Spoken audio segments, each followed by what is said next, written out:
Salat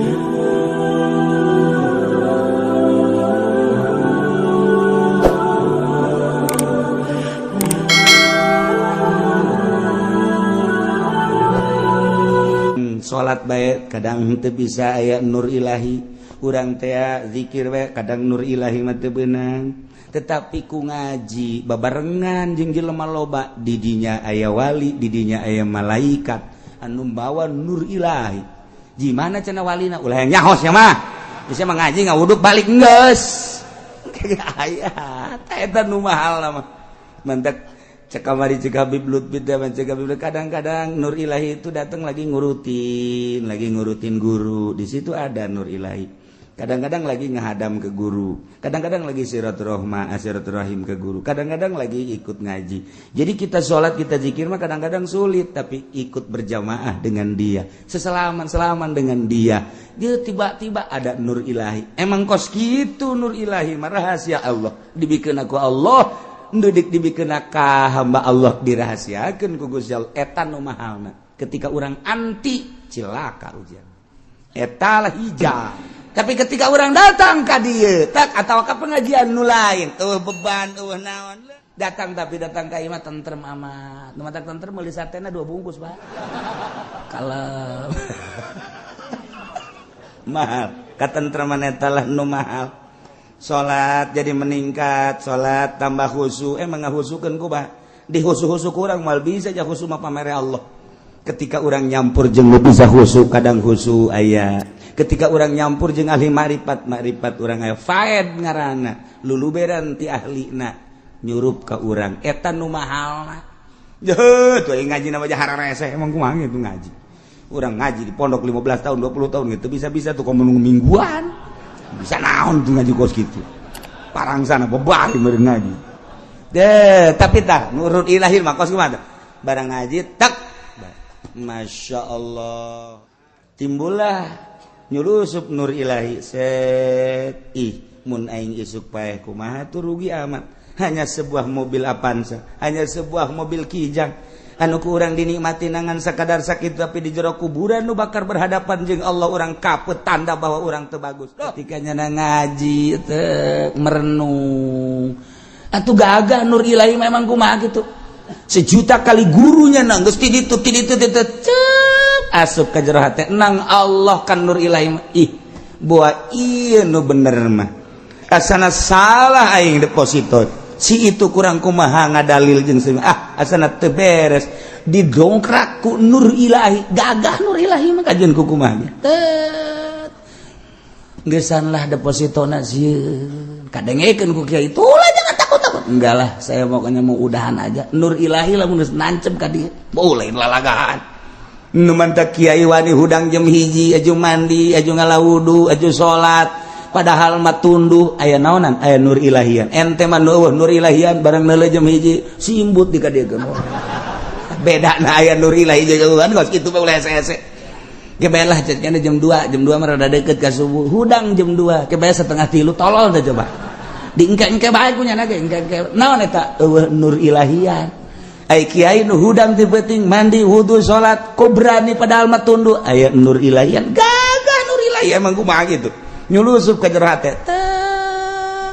nu kadeuleu hanya Allah alam akhirat nu kadeuleu ngeunah naon sih di alam dunia ja urang geus HS bae ti leuleut datang ka kuari mah nya dek diteruskeun bae utolol-tolol teuing si awak ja tiba heula HS bae urang ja kieu-kieu bae perubahan amat isi awak teh tah ai eueuh nur ilahian mah tetep bae lonceng tinggal lonceng malah mah bel beker teh dikeriningkeun tah hudang dipencetin bandeng sia padahal mah nang nyana blonde nang nyana yang hudang jam 1:30 nang nyana supaya ngerining diteuleun dicelik hudang 1:30 goblok gandeng sia SD nur ilahian mah capek kajeun kuku lagi hese berat tapi aya nur ilahian kadang-kadang meweh beker hudang teu sudang teh heula di deuleu can waktuna pareman besi gandeng geus nyanana mah udang eta ya nur ilahian pokona mun aya nur ilahian mah geus moal kabetrak ka jeung kumaha ge kejeun cak urang capek-capean atuh henteu bae sep nyulusup ka jero cet urang emang nur ilahi aya urang ge kahijab lantaran Allah nyieun kangjeng nur Allah karim. Da iyalah sing hararade urang hirup teh sakadar nungguan pae. Anu milu jeung urang penutupan pengajian teu milu ku ari ngamimitian pengajian sabaraha. Salila bulan puasa ge kula nyolateun deui aya nu geus teu diijabah nu jauh teuing atawa waktuna isuk-isuk embung mah. Obat eta ahli ngaji anu keur penutupan milu na ieu ngamimitian mah teu milu. Aya nu kuari milu ye ngamimitian duh ka minggu hareup. Saha malakal maut geus neuleuhan bae nyawa di tengah nyawa di tukang nyawa di deukeut tangkal Ambon deh ditu. Nah eta urusan maut mah teu kudu dipake kasieun jasieun ge datang bae maut mah. Ulah berani teuing jeung maut bakal datang. Nu penting mah sabada mautna urang meunang ridho Allah Subhanahu wa ta'ala. Cengcelengankeun modal urang yakni umur pake berbakti. Itung-itung ku urang mata lobaan pake ibadah apa maksiat kitu keneh ceulik. Lobaan pake ibadah apa lobaan pake maksiat kitu keneh sungut lisan. Lobaan pake ibadah apa lobaan pake maksiat leungeun suku urang itu. Hasibu qabla an tuhasabu, geura perhitungkeun ku urang meme urang dihitung dirinci jaga di akhirat. Kitulah urang bersyukur dina minggu ieu urang sakumaha biasa. Sejak ngamimitian deui ibadah bentukna ngaji. Kaharti teu kaharti ngaji bae. Pokona nu penting enggo poe Minggu datang diuk balik. Teu kudu hese-hese pokona mah. Diukna ge geus teu kudu di tengah-tengah majelis. Penting mah hadir bae geus. Aya nu deukeut tukang uduk, kang sate, kang baso. Pokona di mana bae nya nyempilna. Aya nu SMS-an bae. Oh nyana di ditu ya di ke balik bareng aya deres jeung lalaki deui mah eta mesti eta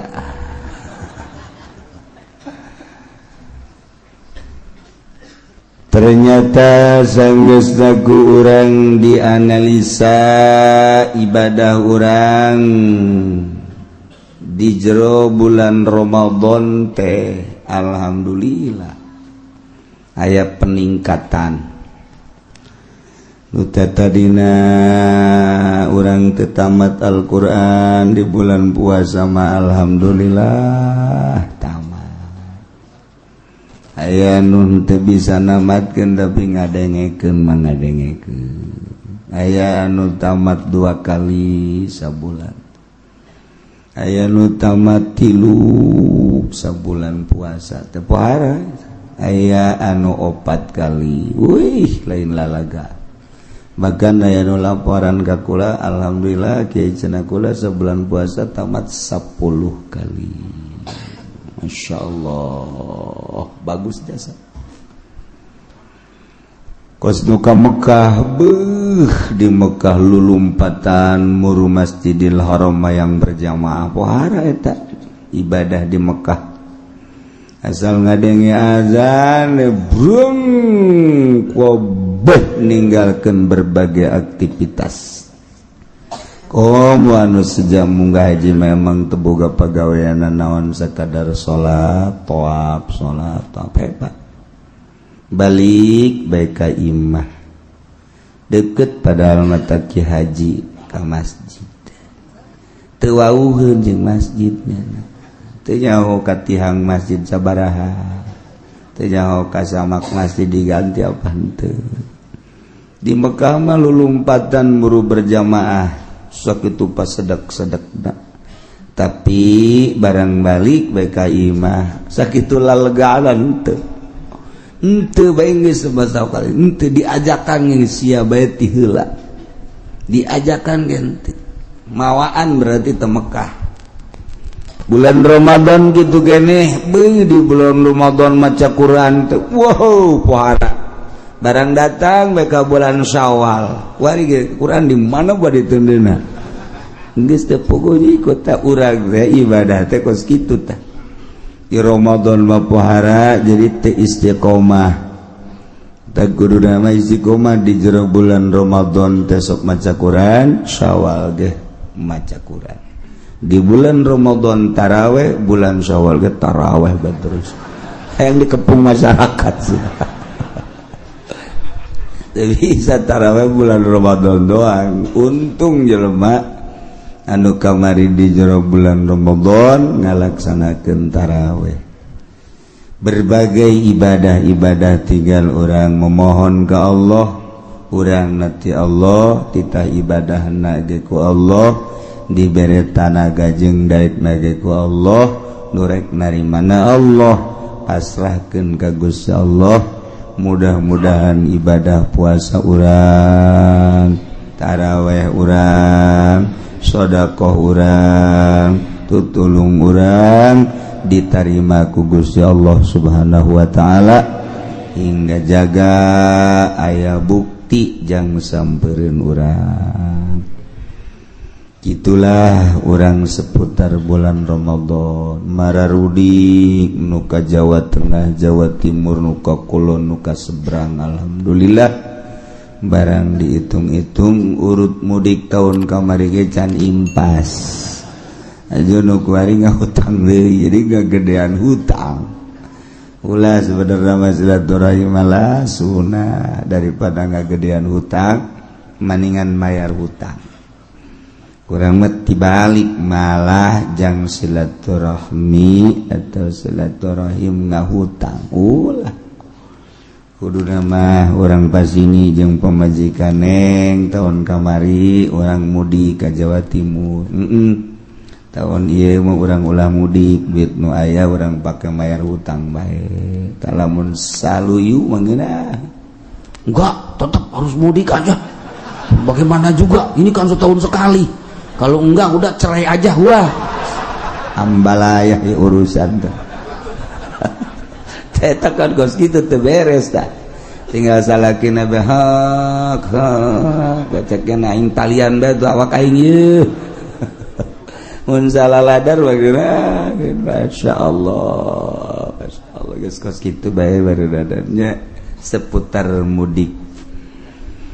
Nu jelas silaturahim urang ge mudah-mudahan diterima ku Gusti Allah sehingga ngajadikeun tali persaudaraan antara urang jeung dulur-dulur urang, urang jeung tetangga urang, urang jeung guru-guru urang sehingga sakumaha wau urang di dunia kayak di akhirat ge wau eta wau terus. Di dunia lamun urang sok babaturan jeung tukang anu kotok, di akhiratna ge nu ditiangan eta bae. Eta bae terus di akhirat teu bisa, di dunia teu wau jeung kiai, di akhirat ngawauan mal bisa. Sakumaha urang teu wau jeung tukang ngadu kotok, di akhirat hayang wau teu bisa. Al arwah junudun mujannadah, ruh eta lir teu beda jeung tentara.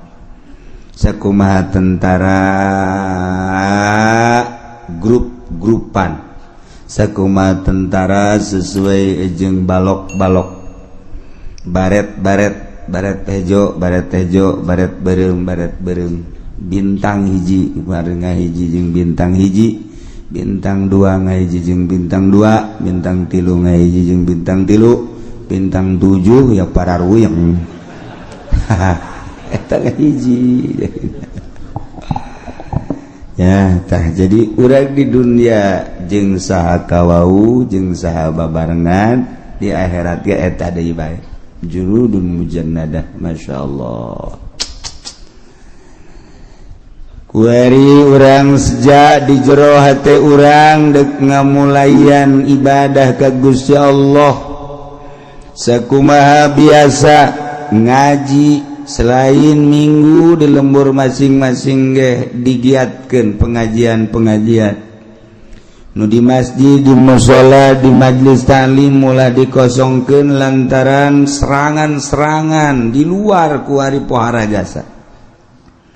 Wahabi terus-terusan ngalengitkeun kunut ngalengitkeun usolli riweuheun Wahabi mah aya nu kunut padahal di pasar Kemis bageus teu kudu diriweuh-riweuh boro-boro kunut subuhna ge henteu teu kudu diriweuh-riweuh nya kuron ngariweuhkeun kunut atuh subuhna ge geus henteu bejakeun ka Wahabi udah jangan bingung-bingung gitu pangkas dengan subuh-subuhnya bingung nama subuh guys orang mah tuh aya subuh isuk-isuk lain dina waktuna ditanya kurang sia salat subuh isuk-isuk jipan aing hees pan hees mah teu wajib salat di mana ya kitabna hees wajib salat tuh pinter teh budak emang ge keur hees wajib salat tuh kitab buat ijazah ge malah ya jago tuh budak ngajawabna aing sudang atuh aing salat hebabna qoboan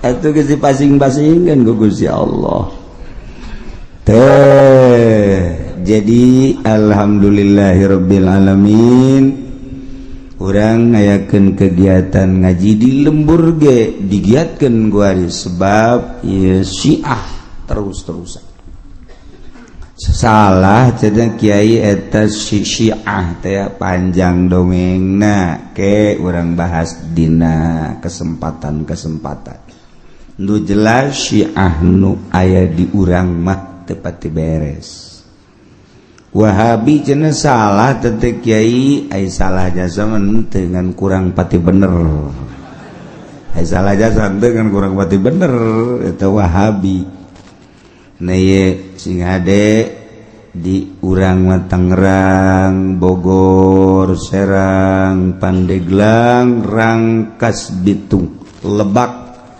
termasuk alhamdulillah Sunni yakni ahli sunnah wal jamaah solid aya ge pepeletekan Wahabi Muhammadiyah Persis lah teu dianggap aya kos nu eueuh geus direncanakeun deuk asup ka wilayah provinsi Banten serangan Wahabi jeung Syiah atuh adapun nyana deuk dararatang atuh sabodo tinggal urangna be ulah goyang sakitu bae geus kajeun nu goyang mah di Karawang bae urang ulah goyang-goyang biasa bae ya jadi tegeran akidah urang sing hade anak urang sing hade incu urang sing hade urang mah nuturkeun guru urang nuturkeun guruna nuturkeun guruna sampailah ka para tabiin sampailah ka para sahabat sampailah ka Kangjeng Nabi Muhammad sallallahu alaihi wasallam ulah pungkal pengkol sing hade geus puguh kitabna geus puguh pelanggeranana urang menyekelan kitab salafus sholihin dimodernkeun boleh-boleh bae urangna nu milu modern akidah mah ulah dimodernkeun agama ulah dimodernkeun urangna deuk milu modern silahkeun bae sok bae sakadar jang cacampuran urang supaya ulah aya ketimpangan modernkeun awak urang tapi akidah jeung agama mah teu bisa dimodern akibat dimodernkeun Quran dipotong-potong ayatna anu masih keneh bisa dipake nu teu bisa dipake kunyana disingkirkeun nah eta kos kararitu kan teu beres antak sing hade Islam datang ke Indonesia dibawaku para wali Allah bentukna ieu kos urang kos ahli sunnah wal jamaah. Di luar negeri mah geus dirarobah walaupun negara Islam tapi geus berubah.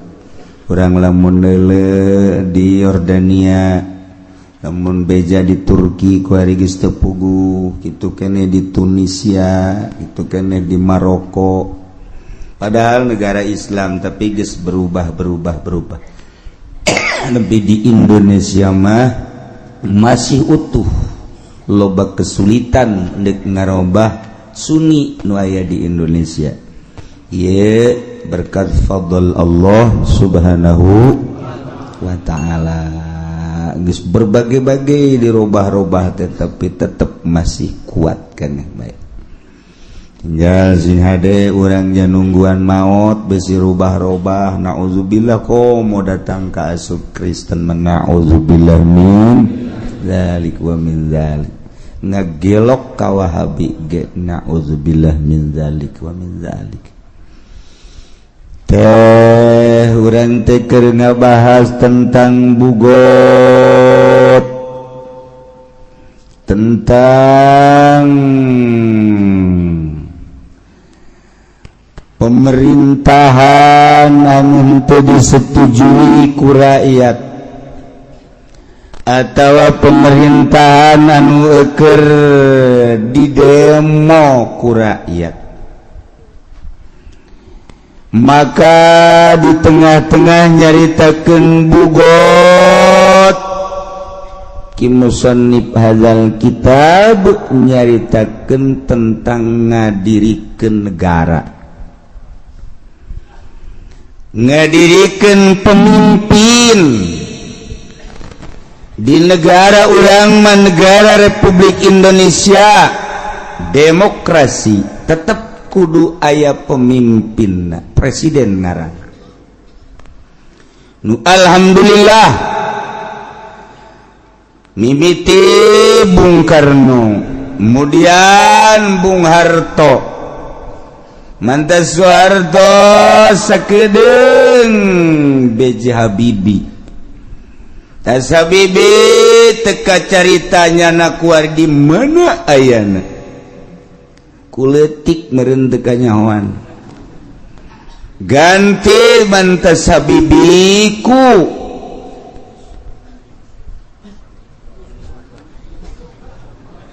usaha. Geus ku Gus Dur, Megawati, kemudian atuh SBY, ku ari mah presiden urang. Dek kukumaha ge tetep presiden urang eta teh. Dek pantes dek teu pantes presiden urang adalah Jokowi.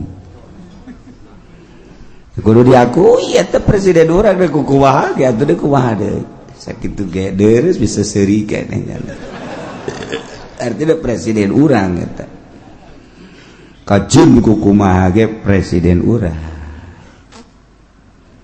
Dirasakan ku orang setelah ganti presiden, dolar naik melambung, perekonomian kuari keur ngarayap, perpolitikan orang mun nyaho di jerona bakal sieun ngan lantaran teu nyaraho biasa bae urang.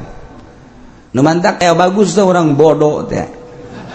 Jadi tenang-tenang bae urang teh ku bodoh, padahal di jerona mun dideuleuh ku urang aya naon sih di Indonesia lantaran kok prajurit Amerika turun ku ari aya di Bali, kok Cina bercokol di urang, kok aya di negara Timur Tengah nu ka urang, kok aya sababaraha pemimpin nu asup ka negara urang. Aya naon di negara Indonesia ieu dek dikumahakeun jeung dek dikawanakeunana urang teu nyaho.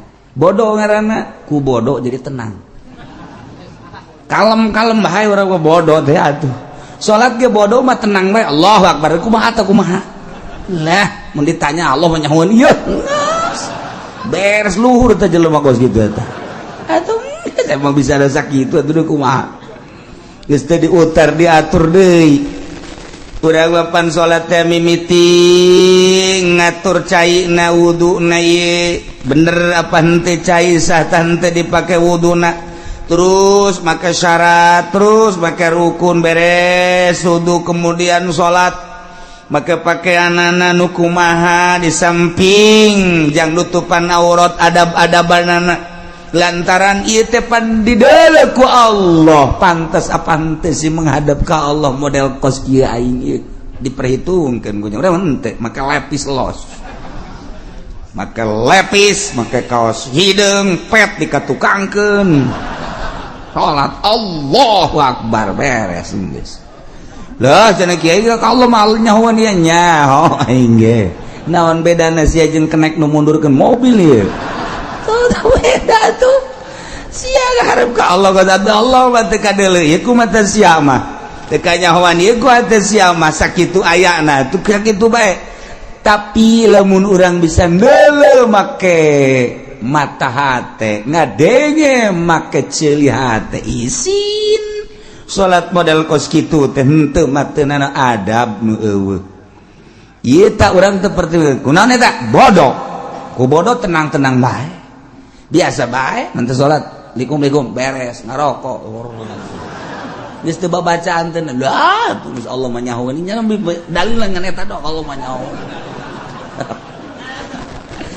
masalah bodoh jadi tenang geus di akhirat daga atuh nu bodoh ngaranna ge tenang bae kana mah di akhirat kalem bae di akhirat mantep ngeunaheun jadi bodoh al-amila madzhabalah nu bodoh geus teu puguh nyikut atuh teu puguh nyikut kumaha madzhabna bae kadang kos urang kos ahli sunnah kadang kos Muhammadiyah kadang kos Persis kadang-kadang kos itu tuh bodoh ngaranna ge atuh ta eta bodoh nukos karar itu teh nah ieu urang bodoh politik teh nyawana naon jeung dibobodoh wae sakumaha nu kukula dicaritakeun sabenerna teu pas Presiden Jokowi ku ari teh ngan begitu dak diturunkeun lain teu mampu babari jasa nurunkeun presiden teh gampang jasa sebab dipilih ku rakyat diturunkeun ku rakyat ngomong mah kecil babari mah di negara demokrasi mah ada kekuatan terhadap rakyat cuman yang gantina saha jang gantina saha ieu nu hese teh cakula ge di bulan Rewah di bulan Rajab nyaritakeun jang ganti oh cenah ambalaya kiai sia mah neuleuna sasa urang hartina hese jang ganti teh cokot partai Golkar teh solid lantaran Golkar teh kabagi-bagi lamun naik tuh nu ieu ngamuk naik ti nu ieu ngamuk teu solid ngaranna patut teh jadi presiden teu bisa kos kitu sok kudu diterangkeun bae aing jadi dosen sakedeung ieu lah ngaranna eta pararaham aya nu ngomong mana cenah ganti nu jelobak kiai cecek kieu ganti sia mah teu paham politik cokot ku ari di petilu acak-acakan cokot di berbagai partai padahal teh kudu boga partai acak-acakan teh solid boro-boro partai nu lain partainya nana ge acak-acakan teu kumaha bisa ngagantianana tuh aya jelema pinter jasa kuari di luhur aya teu boga partai peot jasa leutik jelema pinter eta keur dipermasalahkeun kuari siapa apa henteu nyanana jadi presiden siapa teu leutik jelema kuru leuwih kuru tibatan Jokowi atuh nu aya ge teu pantes ngomong eta meureun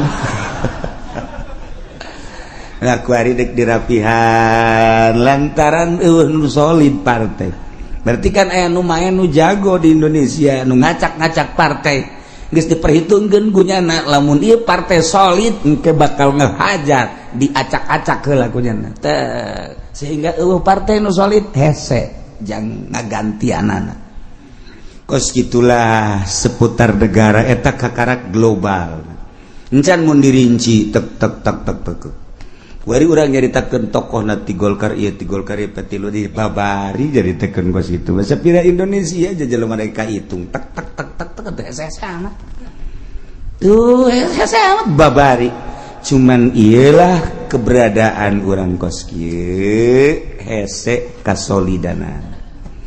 Maka wallahu alam tinggal ditunggu 2 bulan deui, lamun 2 bulan ieu rapi insyaallah lanjut. Mun 2 bulan ieu teu rapi wallahu a'lam bissawab. Bisa assalamualaikum warahmatullahi assalamualaikum warahmatullahi. Kuari keur diurusan kuwae. Sebab naon perekonomianna mungsrut kuwae. Tailah lamun negara ekonomi teu jalan atau politik ge teu jalan. Ai negara mah moal bangkrut.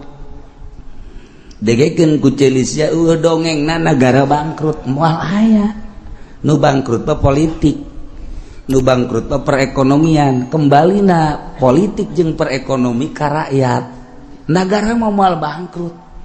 Nu mantap moal bangkrut atuh jelema titang malayar pajeg kabeh deuk bangkrut kumaha. Negara mana nu bangkrut eta mah ngomong doang negara bangkrut negara bangkrut moal aya setungtung aya presidenan aya kepala negaraan negara mana bae moal bangkrut nu bangkrut rakyat negara mah moal bangkrut ya kurang kuari malayar bae duitna ka mana ulah ditanyakeun goblok tama kumaha kepala negara tama kumaha gubernur kumaha bupati sia mah mayar bae adapun ka mana-na kumaha aing goblok meureun sia mah ulah ngomong ulah nanya pan sia mah kitu amat jadi bupati ulah nanya pokona mah sia mah mayar bae wae ka ditu nama engke aing naek ku sia pilih deui bego meureun sia ieu si sia teh bego aing kabehan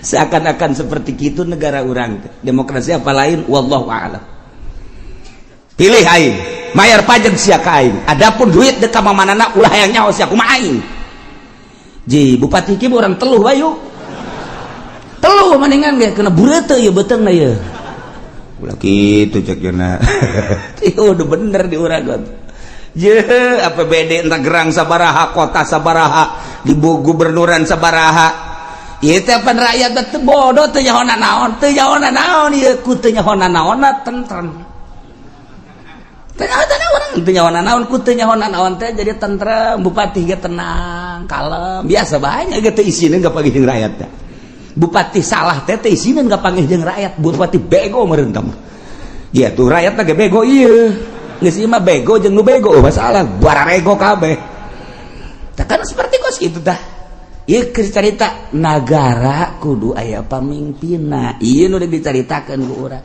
milih pamimpinna kudu make syarat 10 hiji syaratna jadi presiden jadi gubernur jadi bupati teh kudu musliman agama Islam nomor kedua mukallafan kudu mukallaf ulah wedan ulah budak leutik tilu huron kudu merdeka ulah abid opat zakaron kudu lalaki ulah cewek 5 kudu bangsa Koresian eta teh hartina mah nu boga pemikiran nu kuat nomor kagenep ka-7 kagenep adlan kudu nu adil boga pertimbangan secara syar'i nomor ka-8 nomor ka-7 mujtahidan kudu anu mantap ijtihadna otakna brilian nomor ka-8 sujaan gagah jadi pemimpin mah ketika aya nu neko-neko nyana dihareup kan gagah ngaran urang jadi boga pemimpin puluh ya pleet resep nomor ka-9 zaroin nu ngabogaan pemikiran anu istimewa cemerlang lantaran ieu teh negara di jero negara luar biasa jelema teh lobana berbagai-bagai keayaan kehidupan manusia nu aya di negara tah kalangan elit kalangan setengah elit kalangan anu non elit rakyat jelata ieu kan beda-beda eta teh kapan di bawah naungan presiden carana kumaha jangan majukeun kelas elit carana kumaha jangan majukeun kelas tengah elit kumaha jangan majukeun rakyat eta teh kudu boga pemikiran anu cemerlang zaroin wasamin jeung kudu boga dedengean ulah torek boga presiden torek hese Abasorin jeung boga dedelan wanutkin jeung boga ucapan bisa ngomong etalah syarat jadi pamimpin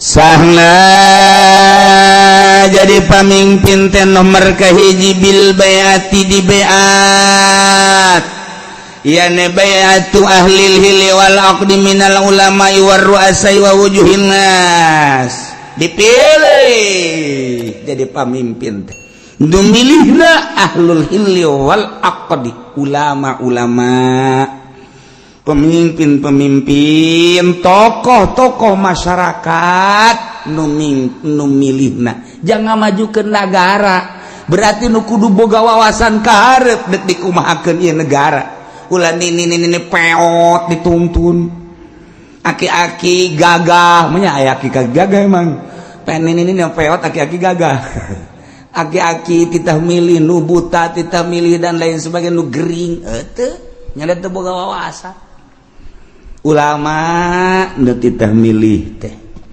jeung ulamana lain ulama Golkar ulama bangsa disugak sogok ieu mah ulama nu boga wawasan kaharep ieu nu milih teh jang supaya engke nagara dek dikamanakeun dek dikumahakeun pemimpin-pemimpin kitu keneh tokoh-tokoh masyarakat hasilna karak engke saha anu terpilih jadilah presiden di BAT dipilih ku urang kabehan nomor kedua jadi pemimpin teh bistikhlafil imami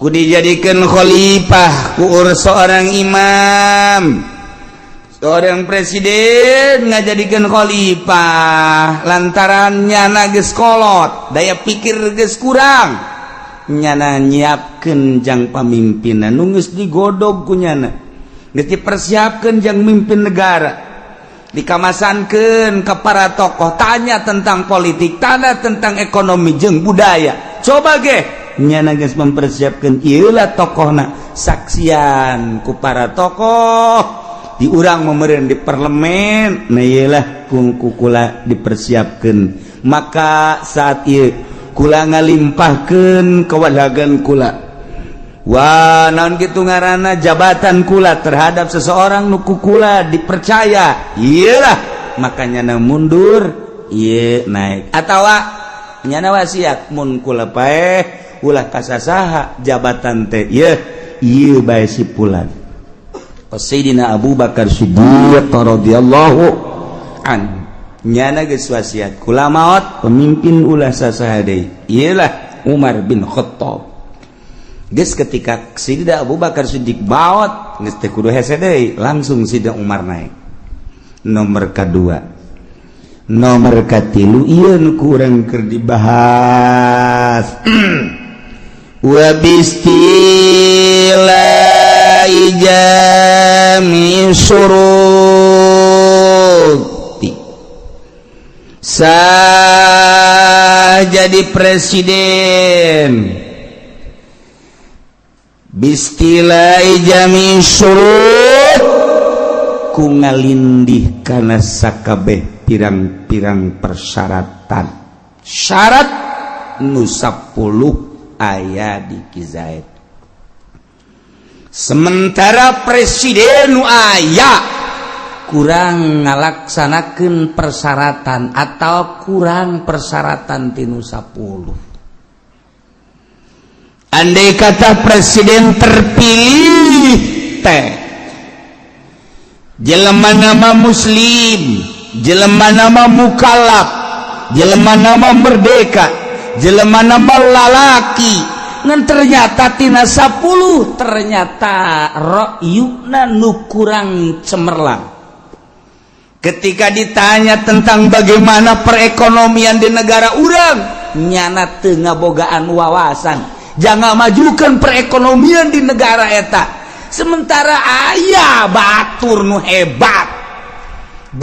hebat khalid misalna anu nyana siap untuk mengatur tentang perekonomian jeung perpolitikan dibandingkan nu terpilih jeung nu ieu hebatan nu ieu nyana ngayakeun kukumpulan mun di urang mah eta demonstrasi teh melalui kekuatan rakyat menjadi ujung tombakna adalah mahasiswa untuk digulingkan presiden terpilih lantaran geus mempersiapkeun calon presiden nu leuwih hebat istilah ngaran ulah digulingkeun tapi calon presidennya can aya engke keberantakan negara menang negara teh anu mantak teu meunang dipimpin ku budak leutik lantaran budak leutik mah teu bisa mempersatukeun bangsa boro-boro jang batur pugunyana ge encan bisa ngisang-ngisang acan budak leutik teu meunang mimpin negara nomor kadua cewek wanita teu meunang mimpin negara lantaran lamun dipimpin ku awewe pan bisa dengan menyeng doang menyeng teh ceriknya nama boro-boro ku rakyat boro-boro desakan-desakan manusia kakarakti salakina bae nya geus bisa ngajawab salakina marah aja bae manyun bae henteu memecahkan permasalahan awewe mah cerik ngaguling brek beres sakitu doang mah nya nu kos kitu deuk mimpin negara deuk kumaha lakona karakter wanita nu mantak teh karakter wanita mah kos kitu nu mantak teu meunang jadi pamimpin acak-acakan negara ketika negara orang dipimpin ku Megawati orang mah bodoh teh nyaho naon padahal nu coplok ieu sabaraha pulau aset negara nu coplok sabaraha lantaran urang mah bodoh biasa-biasa bae kalem-kalem bae mun urang menelusuri ka jerona masyaallah aset negara sabaraha anu acak-acakan jeung nu beak pulau sabaraha nu dijual urang mah teu nyaho lantaran bodoh kos kieu lah eta lah wanita lamun urang nyaritakeun tentang keberadaan negara urang dipimpin ku Soeharto mah biasa bae hutang bisa ditutup dipimpin ku Bung Karno mah komo maju negara teh rarasaan urang mah teu maju padahal maju komo dipimpin ku Belanda mah leuwih maju lamun urang nyaritakeun kemajuan negara Indonesia dipimpin ku Belanda jeung ku negara urang ku urang masing-masing kemajuan ku Belanda aya jalan kereta nang Belanda nang urang mana jalan nembus rodi kerja rodi baheula oh jalan provinsi nang Belanda nang urang mana malah kuari mah dijualan nang urang mah ayo coba tah aya bendungan 12 pintu 12 sadane nang Belanda nu di Bandung itu bendungan nang Belanda kabeh ieu teh aset-aset nu aya nu di urang nu digunakeun urang nang Belanda nu urang nang urang mana baheula Belanda nyieun jalan kereta Belanda nyieun jalan Belanda nyieun irigasi Belanda nyieun berbagai kitu jembatan-jembatan eueuh anu songhek saeutik negara urang sugan gunung songhek henteu sugan hutan songhek henteu kuari urang geus naon nu dibangunkeun gunung Sararohek kuari gunung songhek hutan songhek laut songhek bari can aya ieu mana bebeunanganana ieu keur carita perbandingan berarti kemajuan dipimpin ku Belanda mata geunaheun keneh di zaman Belanda daripada di zaman urang kuari lamun dicaritakeun maju bebeunangan urang mana nyieun jalan kuari dari anyer penarukan nang Belanda di hasil urang mana hasil urang ayo coba jalan nu belah ditu aya dek dijual nu belah ditu aya jalan geus dijual digantikan kuari urut jalan urut irigasi kuari jadi pabrik lain kegedean jalan lain nambahan jalan malah jadi pabrik sabaraha jalan nu leungit nu dipake pabrik ai pabrik jang kepentingan saha kepentingan rakyat sejenak jang itu ai jalan mah terus ka anak incu anyar penarukan eta teh jalan teh di zaman Belanda datang ke bapak kolot urang bapak urang datang ke urang bisa merasakan jalan kereta Jakarta Surabaya nang Belanda urang bisa ngarasakeun kuari hasil urang mana urang lamun keur carita perbandingan jih oge nya kieu maning bikeun deui ka Belanda tangkorak sia baru baheula ge urang merdeka hayang kan ieu geus si kemerdekaanna teu mampu orang teh nah urang mah sararohek toh lamun urang nyaritakeun tentang perjuangan Bapak kolot urang baheula murigat bulu urang Bung Karno Bapak kolot urang ditahan disiksa diseret eta teh memperjuangkeun bangsa jeung negara hayang hengkang Belanda ti negara urang 3 abad setengah ngajajah urang supaya leuit jana urang teh terus berjuang saya aya babur runcing golok geus lain golok seukeut golok tarang hau maka berjuang di negara urang teh demi bangsa jeung negara supaya anak urang geus urang kos kieu supaya anak urang kan kitu ngaromongna ge anak incu urang supaya ngeunaheun nya memperjuangkeun. Coba ya ketika Bung Karno tangkap ku Belanda jeung Ki Ahmad bawa ke digu langsung diasupkeun ke penjara sapoe 2 poe 3 poe paneta di penjara teh mah Belanda mah lain maksud menjarakeun dek dibunuh dengan tidak diberi makan dan minum 3 poe geus leuleus ngomongkan Bung Karno ke Ki Ahmad Kiai rasanya kita mati ini di sini. Tidak usah ngomong begitu cek Ki Ahmad. Mati urusan Allah. Tidak mati.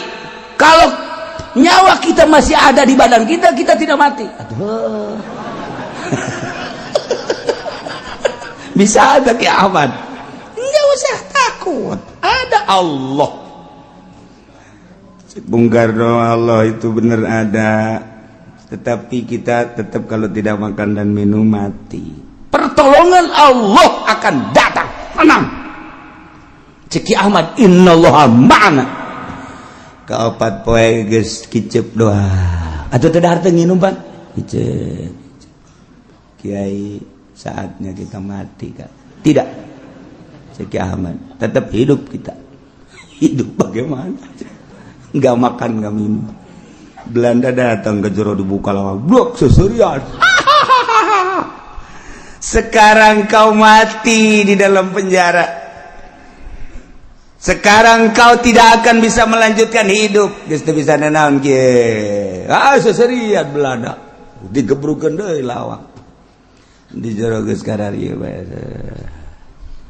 Cek Ahmad Bung Karno pertolongan Allah akan datang ketika kita sudah tidak berdaya. Kita sekarang sudah tidak berdaya cek Bung Karno. Mana pertolongan Allah? Itu kamu masih bisa ngomong, itu daya kamu. Oh iya ya. Baheula bae eta memperjuangkeun negara datang ke kitu coba. Kalau masih bisa ngomong berarti masih ada daya dan kekuatan. Ketika kita sudah tidak bisa apa-apa, baru pertolongan Allah datang. Kali mau poe geus bisa nanaon. Kararieu bae. Mencak urang mau ana pertolongan Allah sebentar lagi. Ketika kita belum pasrah 100% kepada Allah, Allah tidak akan menurunkan pertolongan. Pasrahkanlah diri kita 100% kepada Allah. Jangan ada perasaan, kekuatan, daya di diri kita. Semuanya milik Allah. Ceki Ahmad kan gitu. Pasrahkan semua kepada Allah. Nanti pertolongan Allah datang. Bung Karno geus kieu bae. Geus teu ngomongnya. Teu dahar teu nginum. Kunaon ka sore jol bae aya jelema datang mawa sangu lewat erang-erang tah di penjara teh pan aya nu bolong sagede-gede di luhur lobang angin asup ka dinya set bluk mawa sangu dahar di jero ayo kita makan ini pertolongan Allah dah Bung Karno ge bingung di liwat mana jelema ieu di lawang dikunci bisa mawa sangu segala rupa ieu. Wow, segala geus beres dahar, aya sambal segala geus di jero geus. Insyaallah wahara jasa. Beres datang kokobok set sasalaman, naik deui lewat eta deui lubang angin set keluar. Bung Karno teu ngomong. Eta saha teu ngomongnya. Jeung nang nita saha teu ngomong. Deuk ngomong ka Ki Ahmad bisi salahnya. Secara kanan bae. Kiamat ada kiai ulah apa kita sok ngaji mingguan di dia ngajina hikam teh ya Allah ya Rabbi geus rada aya tanaga teh poe eta isuk datang deui lewat eta didelegeun bae ku Bung Karno set datang deui dua mantep pohara jasa hari ke-6 hari ke-7 mah datang deui ka-8 tetep nanya Bung Karno siapa sih jangan tanya tuh bener bae ceknya aing carekan deh tuh bener aja saat-saat kos gitu tuh bener nanya pertolongan Allah nanti setelah kita keluar baru saya jelaskan. Masya Allah tak eta teh bisa datang lewat eta ke jelema kiai datang no sanggup hari ke-8 ke-9 Belanda mawa kitu tempat mayitnya naon Kurung Batang dianggap pae kan dianggap pae kalau jangan mau Kurung Batang buka begitu buka blok nyara kerkarari ada apa cak Belanda ini bukan orang tutup lagi siapa tutup Belanda ge nah itu geus dianggap pae hasil hirup kayak gagah jasa tuh tutup sekian bukan orang ini nah seserian kada di jero duaan bae Belanda sieun jere ka urang cek aman teh padahal urang ge sieun gayana cek negara dek jadi pemimpin negara pohara jasa digencet kapan didigul teh tapi kan meleset jelemana blok ke Jakarta nu digencet nama hanya tangkal cau coba itu bisa kos gitu nah setelah diperiksa di bredel kieu dek dipaehan mesti siapkan tadi mau Kurung Batang kuari mau stem disiapkan begitu asup kan dia langsung tembak bae geus Belanda orang jelemana milu keluar jalan nu tadi set berangkat kabeh Belanda kaget kemana bingung Belanda yang bisa keluar lewat lubang itu mah bukan orang setan cak Belanda deui keur kacaritakeun na eta zaman baheula memperjuangkeun bangsa jeung negara datang ka kos kitu nah iya keur carita eta lewat dinya jaba anu ngiriman sangu jabanya ada keluar lewat dinya kok bisa karar itu hasil tapa dek mimpin negara teh tapa heula lamun patilasan Bung Karno di Jawa Timur patilasan Bung Karno di Bogor patilasan Bung Karno tuh di Bekasi patilasan Bung Karno tuh di itu di mana kitu di Ciherang patilasan Bung Karno di dia di Banten tapa Bung Karno mun urang nyaritakeun Padang aya patilasan Bung Karno urang nyaritakeun Aceh aya patilasan Bung Karno etalah endek mimpin sebuah negara tapa heula tah dipimpin ku jelema nu tapakan ngeunaheun urangna sebab naon beraninya ngeunaheun adapun kadituna urusan jabatan dan lain-lain sebagainya eta mah geus macem-macem geus kaditu tapi eta lain lalagan bisa asup kadinya eta si kiai saha nu asup ka lawang eta tah ka naon gara-gara lubang angin moal sangu set kiai urang Tangerang kiai datang ka dia set beres dah mah dibejakeun kiai langsung udah bejakeun terus jadi gali ke kuburan anak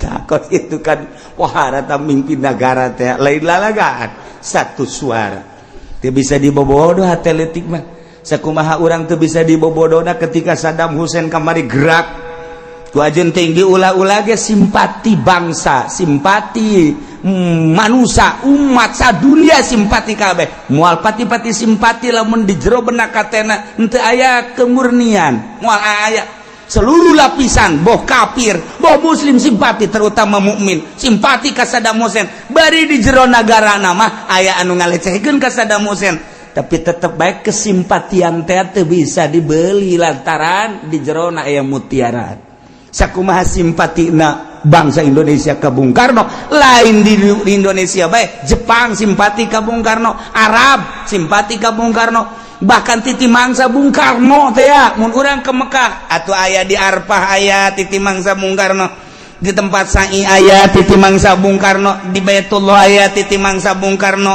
lain jelema leutik berarti. Lamun urang nyaritakeun tentang keistimewaan Bung Karno ketika ke Afghanistan anu nganyahokeun makom Imam Bukhari secara mendunia Bung Karno. Jehe lain lalagaan tak urang lamun nyaritakeun sejarah ngan teu dipuat.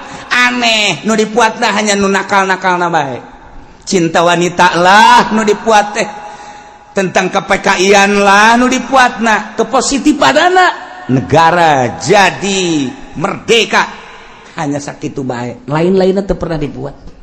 Ketika Bung Karno diundang ke Afghanistan, gideg Bung Karno karena dibutuhkan wawasan Bung Karno di Afghanistan Soviet, maka Bung Karno siap. Yang penting tolong carikan dulu makom Imam Bukhari di mana. Setelah ada nanti saya ke sana. Atupan sana negara neangan makom Imam Bukhari. Begitu datang ke itu salah cek Bung Karno, bukan itu makam Imam Bukhari mah, yang ini nunuduhkeun Bung Karno. Lain jelema leutik Bung Karno teh nu mantek mun nyaritakeun Bung Karno moal anggeus-anggeus dijore-jore Bung Karno, simpati bangsa jeung negara tetep bae.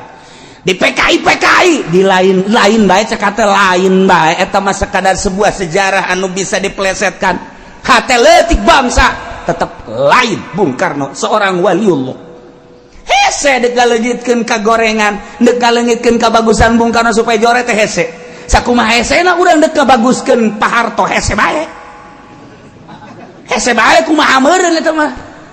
Kumaha meureun kajen du bagus-bagus ge teu daek bagus bae. Hese bae. Lain kaayaan buktina tapi di jero benak hatena.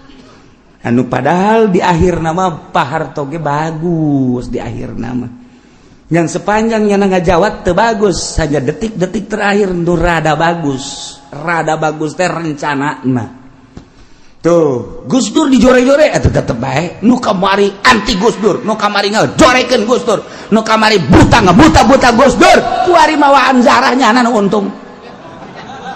Nyana nu untung. Nu kamarina ngaula-ula ngang buta-buta je Gus Dur ya kuari yuk kita zarah yuk kesan je tolol teh jelema teu bisa dibobodoh artina hate leutik namanya nana ge ngabuta-buta ge eta mah ngan sakadar muatan ngan sakadar aya kepentingan ketika